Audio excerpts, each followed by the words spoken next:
Hello everyone. তো ওই দিন ছিল মিষ্টি কাকুর গায়ে হলুদ। তো সন্ধ্যেবেলা এখানে শাড়ি টাড়ি পরে আমরাও এসে গিয়েছি। এসে দেখলাম ব্যাকগ্রাউন্ড রেডি হয়নি হলুদের। তো সব ভাই বোনেরা মিলে এন্ড মোমেন্টে একটা সস্তা জোগাড় করলাম, মানে ব্যাকগ্রাউন্ডটা একটু রেডি করলাম।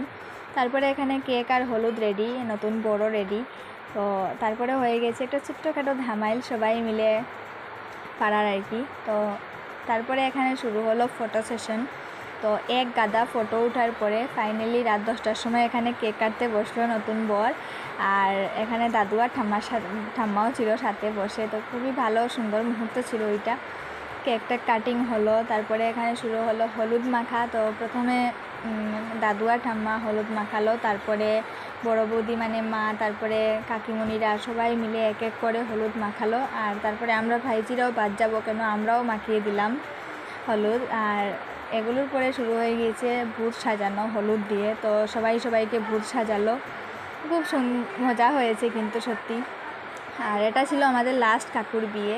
তো তারপরে এখানে ঠাম্মা মানে ওদের বড় মার সাথে ওরা ফটো উঠতে বিজি। আর আমরাও এখানে দেখছিলাম আমাদের মুখের অবস্থাটা কেমন, দেখলাম না মোটামুটি ভালোই লাগছে, সুন্দরই লাগছে।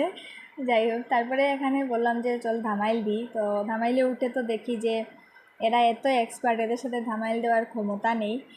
একটু ট্রাই করে একটু ধামাইল দিয়ে নেমে গিয়েছি আমরা। আর এখানে জেঠিমণি তো পুরো একদম ফায়ার,